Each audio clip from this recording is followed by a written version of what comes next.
श्रील नारद मुनि बता रहे हैं कि कैसे वो जब उन भक्ति वेदांत भगवान के शुद्ध भक्तों से जब मिले, उनकी कृपा मिली,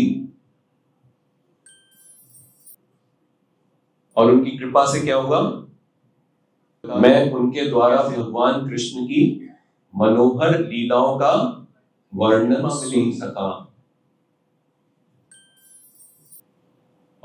और इस प्रकार ध्यान पूर्वक सुनते रहने से कृपा तो बरस रही है, पर अगर आपको क्या है, आलस और निद्रा आ रही है प्रकार, तो फिर क्या फायदा होगा।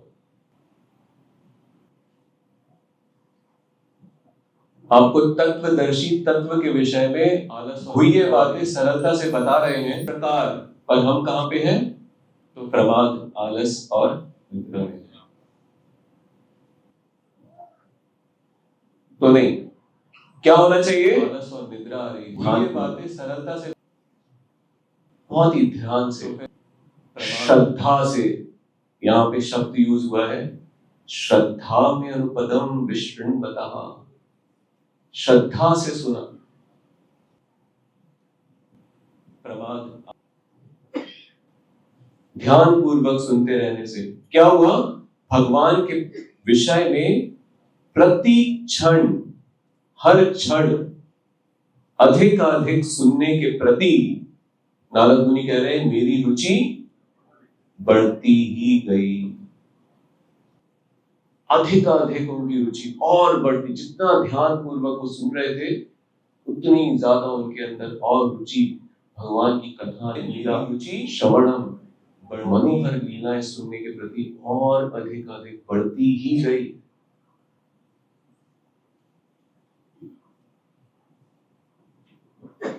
तो ये बहुत ही महत्वपूर्ण श्लोक है, इसको छिंद छिंद करके इसके हर शब्द को हम लोग ध्यान पूर्वक समझने का प्रयास करेंगे, पर उससे पहले हम लोग पढ़ लेते हैं श्रील प्रभुपाद जी तात्पर्य में क्या कहते हैं। तात्पर्य श्रील प्रभुपाद जी के द्वारा। श्रील प्रभुपाद की परम पुरुष भगवान श्री कृष्ण ने न केवल अपने व्यक्तिगत लक्षणों के कारण आकर्षक, श्रील प्रभुपाद जी तात्पर्य में क्या कहते हैं, परम पुरुष जी के द्वारा। श्रील प्रभुपाद की श्री कृष्ण ने, भगवान श्री कृष्ण न केवल अपने व्यक्तिगत लक्षणों के कारण आकर्षक, केवल अपने व्यक्तिगत लक्षण, उनके गुण, वो तो है ही बहुत आकर्षक। भगवान को अगर हम देखें और उनके गुण न केवल अगर हम श्रवण करें, तो उनसे हम क्या होते हैं, बहुत ही ज्यादा व्यक्तिगत लक्षण, उनके गुण। कृष्ण का अर्थ ही क्या है, भगवान के सभी को भगवान को जो आकृष्ट कर ले, वो है केवल अपने व्यक्तिगत कृष्ण लक्षण, उनके गुण। तो केवल भगवान कृष्ण अपने व्यक्तिगत लक्षणों से आकर्षण नहीं करते, हमें अपनी ओर आकर्षित नहीं करते। बहुत ही अच्छा बता रहे प्रभुपाद, अपितु अपने दिव्य कार्यकलापों के कारण भी केवल भगवान कृष्ण हमें अपनी ओर व्यक्तिगत लक्षणों से आकर्षण नहीं करते, हमें अपनी केवल गुणों के आधार पे नहीं आकर्षित, बहुत ही अच्छे कार्यकलाप से भी की ओर बहुत ही अधिक दिव्य कार्यकलापों के कारण भी संसार में अपनी ओर आकर्षित। किसी व्यक्ति में हम कुछ गुण देखते हैं तो उनके गुणों से हम उनकी ओर कभी-कभी आकर्षित। कैसे गुण? मुख्यतः 6 प्रकार के गुण हैं जो हमें अपनी ओर आकर्षित करते हैं। पहला, सुंदरता, तो उनके गुणों से हम उनकी ओर, कोई बहुत ही सुंदर है, ये गुण है, तो हम उनकी ओर आकर्षित। दूसरा, कोई बहुत ही ज्ञानी है, तो उनके ज्ञान से, वो उनका गुण है, कभी-कभी हम उनकी ओर आकर्षित, सुंदर है। कोई बहुत ही बलशाली है, उसकी ओर हम आकर्षित होते हैं। और बहुत बड़ा त्यागी है, कुछ भी अपना इंद्रिय भोगला सब कुछ त्याग देता है, उसके त्याग से ही है, उसके तपस्या से हम उसकी ओर आकर्षित होते हैं। कितने हो गए? 5वां, किसी के यश से, किसी का यश हम सुनते हैं कितना महान है, उसके यश, से हम उसकी ओर आकर्षित। और छठा, हाँ नहीं, एक कोई बोले, ऐश्वर्य तो धन, उसके कितना उसके पास धन है, जब हम सुनते हैं तो भी हम उसकी ओर किसी के। तो केवल ये गुण नहीं, पर हम देखते हैं ऐसे कई संसार में ऐसे लोग हैं जिनके पास अलग अलग प्रकार के गुण हैं, पर उनके कार्यकलाप को अगर हम देखें, उनकी एक्टिविटीज को हम देखें, किसी करते क्या है वो अपने जीवन में, देखते हैं ऐसे धन, केवल सौंदर्य है, ज्ञानी है, तपस्वी है, पर जरूरी नहीं कि उसके कार्यकलाप भी कैसे हो, अच्छे हो। धन पर भगवान के कार्यकलाप, भगवान अगर माखन भी चुराते हैं तो भी वो हमें अपनी ओर धन।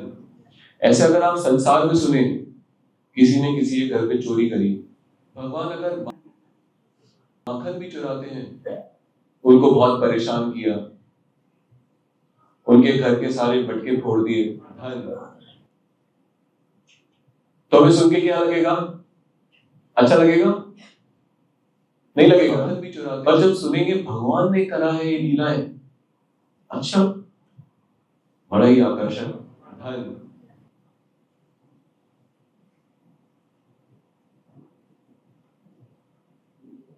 माखन भी चुराते हैं और भगवान अपने भक्तों को बहुत सताते हैं, और जब अपने भक्तों को, गोपियों को, सबको सताते हैं, हम उनकी उन लीलाओं को सुनते हैं, मनोहर लीला, कितना आनंद आता है अपने भक्तों को बहुत। पर संसार में हम लोग सुने, कोई किसी को बहुत सताता है, कोई किसी के बारे में बहुत बुरा भला बोलता है,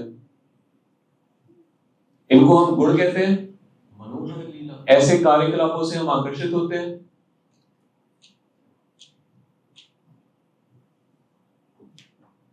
क्योंकि भगवान एक सामान्य व्यक्ति नहीं, वो सुनते हैं, वो परम पुरुष भगवान है, और वो अवतार लेके अपने भक्तों के साथ, अगर अपने भक्तों को सताते हैं, भक्तों को उसमें बहुत ही आनंद, वो सुनते हैं, बहुत आनंद मिलता है।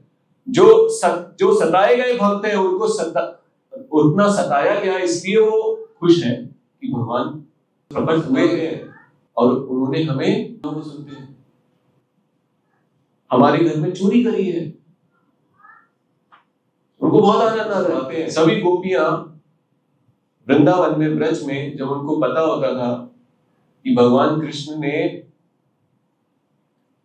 पास वाले घर में चोरी करी है, तो अगले दिन वो अपने घर में सब अच्छे से पूरी व्यवस्था कर देते थे।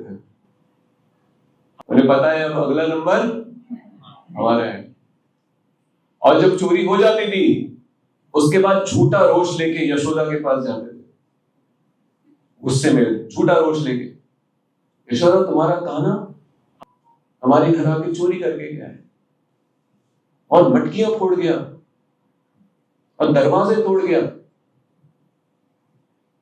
और बंदरों को भी घर में घुसा दिया, उत्पात मचा दिया। पर जैसे यशोदा माई उन पर क्रोधित होने वाली होती थी कृष्ण में, तो सभी गोपियां नहीं रहने, कोई बात नहीं, मारना नहीं।